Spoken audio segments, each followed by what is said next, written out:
Good morning. We are going to learn about the reluctant prophet Jonah. Before we learn about him, let's do a review from last week. Who did we learn about last week? Or the last video? Give you a few seconds to think.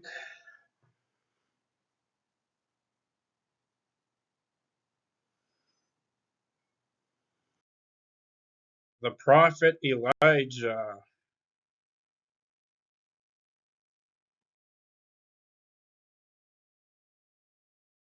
The prophets of what God did Elijah challenge? Give you some seconds to think about that.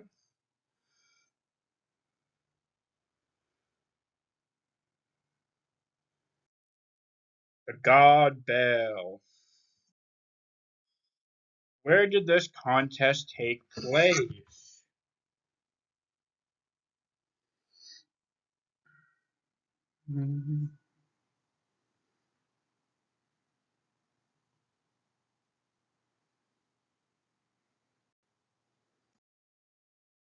Mount Carmel. What were the two people that wanted Elijah dead?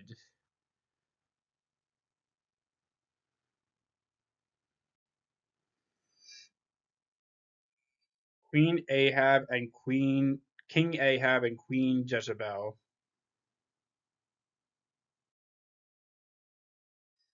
Okay, now on to Jonah. What do you know about Jonah?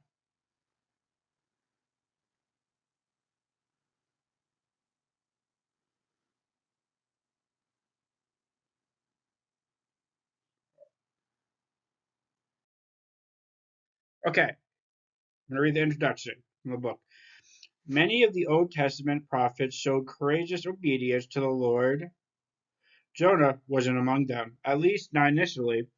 When the Lord called him to go to take his message to another people group, Jonah rebelled. The Lord gave Jonah specific direction.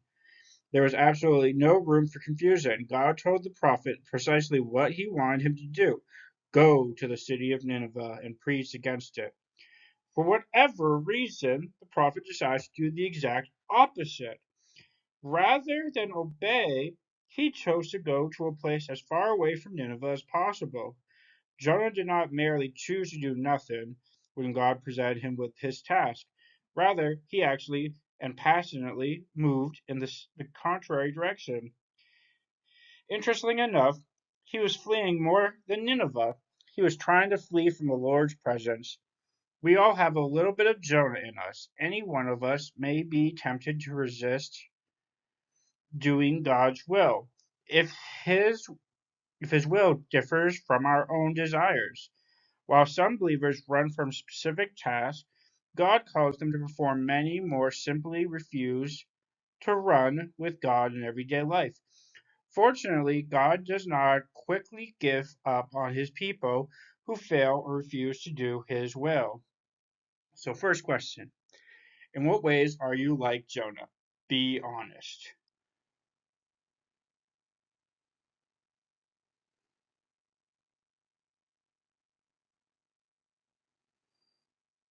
We all, I think, have a little bit of Jonah in ours. Okay. How has God pursued you in a situation when you were resisted? Will,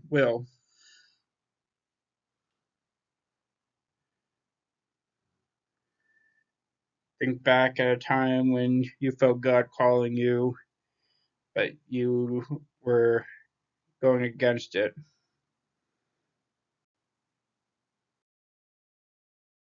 Okay, the main passage for today. We're going to be in the book of Jonah the whole time. It is a 4-chapter book in the Old Testament.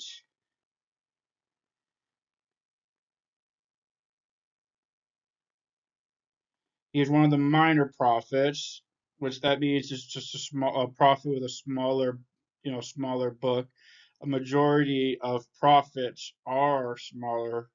We call minor prophets.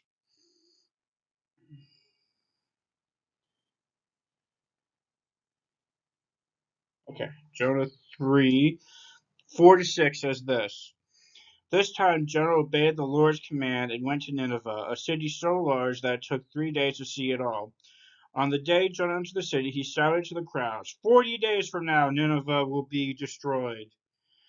The people of Nineveh believed God's message, and from the greatest to the least, they declared a fast and put on burlap to show their sorrows. Like I said, we're going to be in the book of Jonah. Hope you follow along.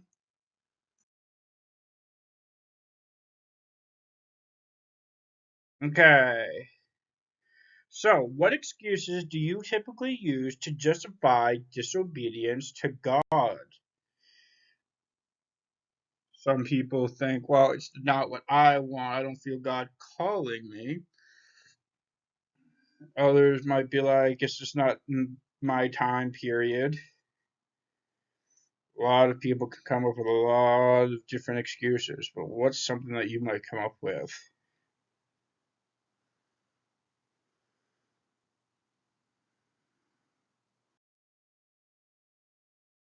Okay, so I am going to read Jonah chapter 1, verses 1 to 3.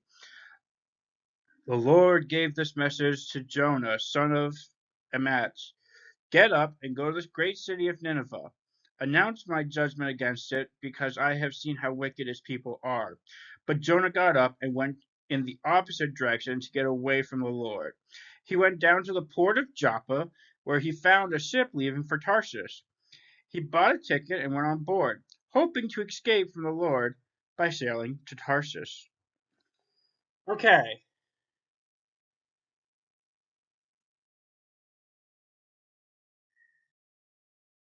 What do you suppose Jonah was thinking as he boarded the ship? What do you think Jonah was thinking when he was boarding the ship?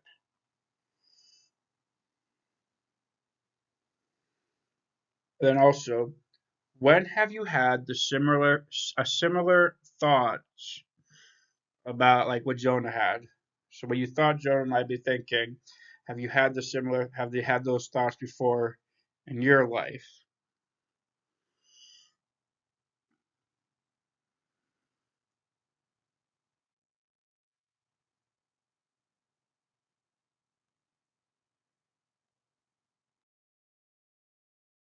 So I thought I'd put it in perspective what Jonah was doing. So you see Joppa in Israel, that's where he left from. Now, you see 550 miles away from Joppa was the city of Nineveh. That's where he's supposed to go. He decided to go to Tarsus, and they don't know exactly where Tarsus was, but they believe that it's on that side of modern day Spain. But we know that's a very far distance away. So it'll be around 25,000 miles away from Joppa. So in other words, he's trying to go 3,000 miles away from Nineveh.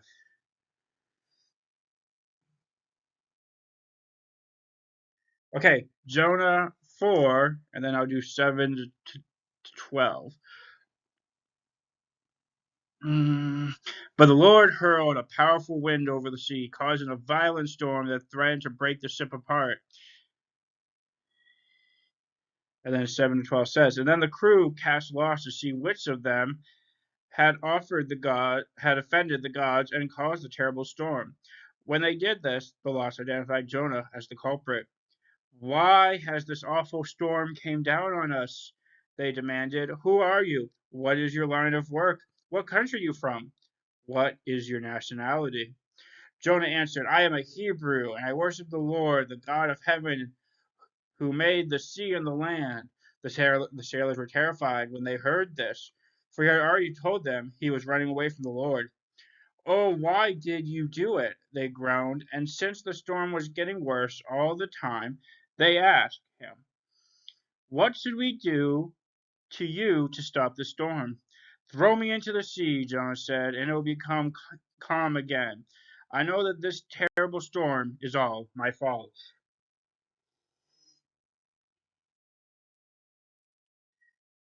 How did Jonah's actions and words contradict one another? So I was telling the teens, how can, when you say something, so he's saying one thing, but what's his action showing?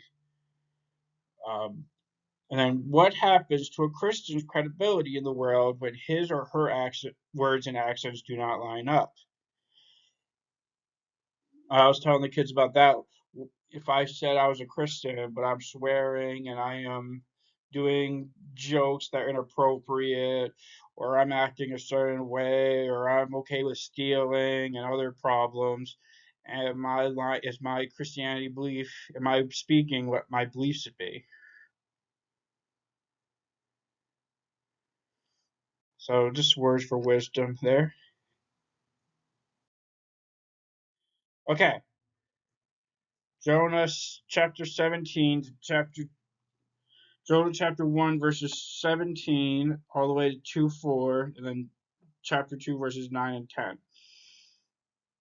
Now the Lord had arranged for a great fish to swallow Jonah, and Jonah was inside the fish for 3 days and 3 nights. Then Jonah prayed to the Lord his God from inside the fish. He said, I cried out to the Lord in my great trouble, and he answered me. I called to you from the land of the dead, and Lord, you heard me. You threw me into the ocean depths, and I sank down to the heart of the sea. The mighty waters engulfed me. I was buried beneath your wild and stormy waves. Then I said, O Lord, you have driven me from your presence, yet I will look once more towards your holy temple. And then 9:10 says, But I will offer sacrifices to you with songs of praise, and I will fulfill all my vows, for my salvation comes from the Lord alone. Then the Lord ordered the fish to spit Jonah out into the beach.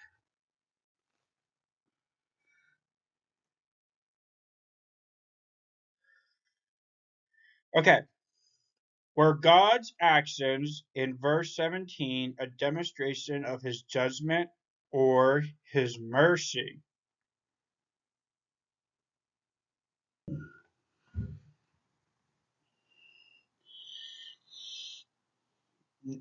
And then the next question is, how was Jonah finally showing some sense?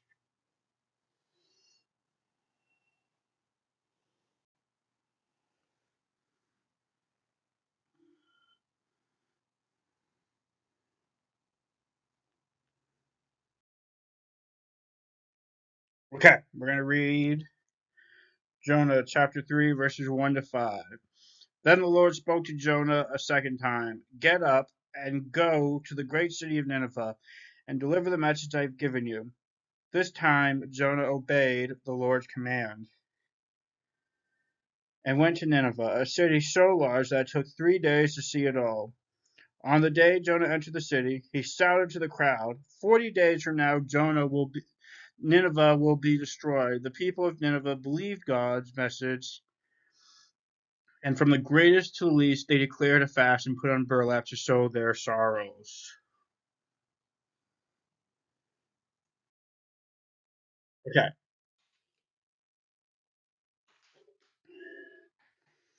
so what message from God did Jonah preach to Nineveh?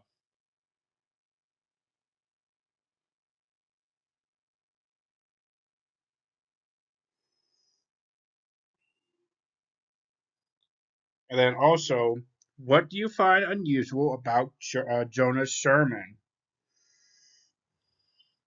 Now, with this, you're going to have to look through his message again. I'll give you a few more seconds before I give you at least two.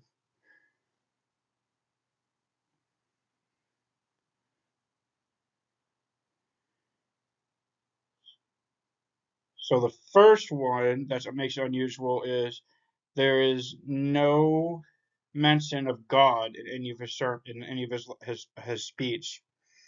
So he didn't say God's going to come and destroy you.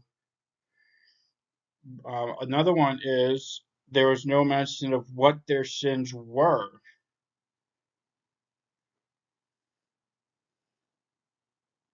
So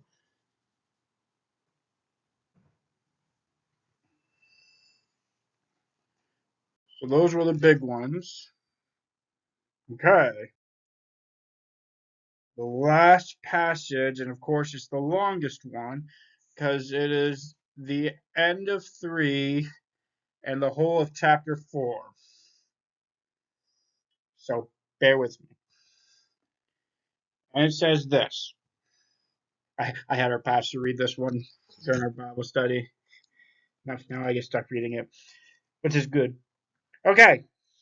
When God saw what they had done and how they had put a stop to their evil ways, he changed his mind and did not carry out the destruction he had threatened. Now, this is chapter 4. It calls Jonah's anger at the Lord's mercy.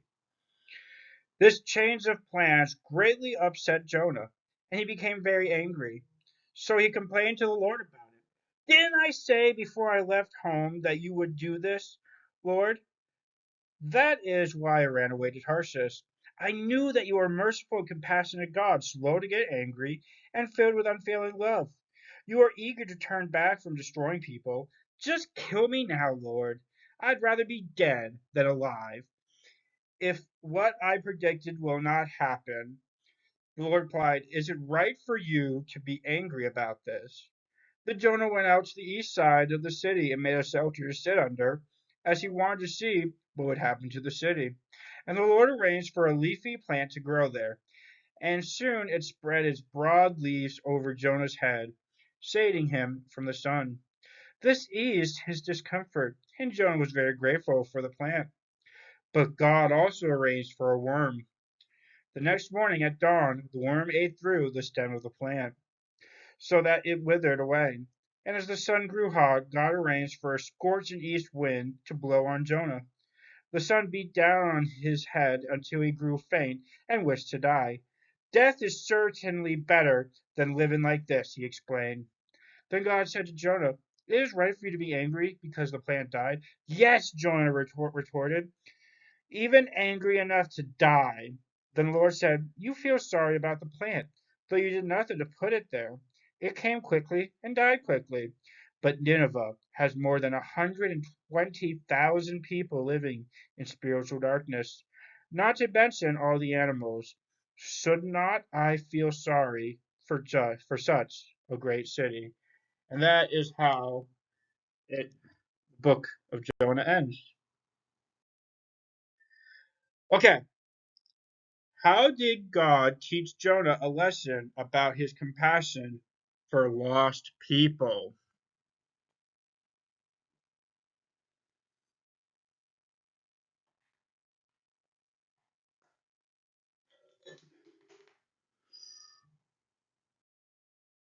Okay, one of the questions got stuck behind me, so I'll have to pay attention. So we're going to apply the text. That's the next part. And it says this. This is one of the greatest revivals in the history, and it took place in a Gentile city. Well before the days of Jesus, Jonah held prejudice in his heart against the Gentiles, hoping that Nineveh would become another Sodom and Gomorrah, story in which God's wrath poured out. Jesus pointed to Jonah's ministry as an Old Testament foreshadowing of the crucifixion and resurrection. Were it not for his initial rebellion, he would not have been in the belly of the fish for 3 days as a symbol of Jesus' resurrection. God can work through even the failures of his prophets to give people hope. Now, the one thing is, people might think, well, Jonah was, and yes, Jonah disobeyed God, but you got to think of it as through his eyes at this time. Um, Nineveh was the number one city that was enemies with northern Israel, which Jonah was a citizen of. And later on in history, Nineveh will come in and take away all the Jews from northern Israel.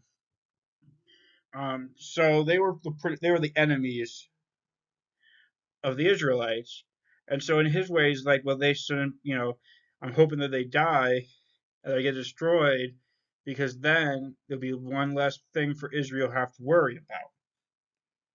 I'm not saying that like that gives him an excuse for what he's done, but no. Now we're gonna have some tough questions, tough questions that we talked about with some of the teams. So first, what lessons, good and bad, can we learn from Jonah? There's a lot we can learn from Jonah. There's something in your own life that you can learn from Jonah. Next, what attitudes prevent us from viewing all people with godly compassion?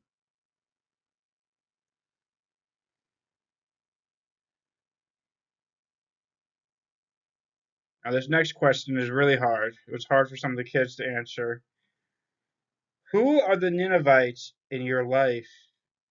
And this one I'm actually going to take some time with. I wasn't going to do that, but this one I am. So we said bullies. Um, when I did this lesson once, I talked about the Taliban. Um, Teens don't really remember that much of the the Taliban or Al Qaeda. They're still around, of course, but they're the reason that 9/11 happened. And so, of course, they were our enemies growing up, kind of like how Jonah considered Nineveh to be his enemy.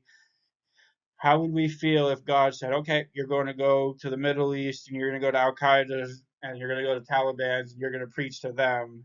Would be the same as telling Jonah, go to Nineveh and preach my message to them. It's just it's unheard of. It's not something that people want to do, but it is happening. But some of the kids thought about bullies, which is definitely a good one. And then I put in a question because we have some kids that are very, well, pretty much all the kids are very spoken about politics, which again is not a bad thing if you can do it the right way. So I said, well, what about Democrats or Republicans? And of course, we had kids or Republicans like, no, can't, Democrats, no. We had kids that are Democrats are like, nope, not Republicans. And that's what God's wanting us to do is we want to have compassion and love for the other side of the aisle. And so what I did was I told them about this event I went to. This guy, Abdu Murray, great man of God.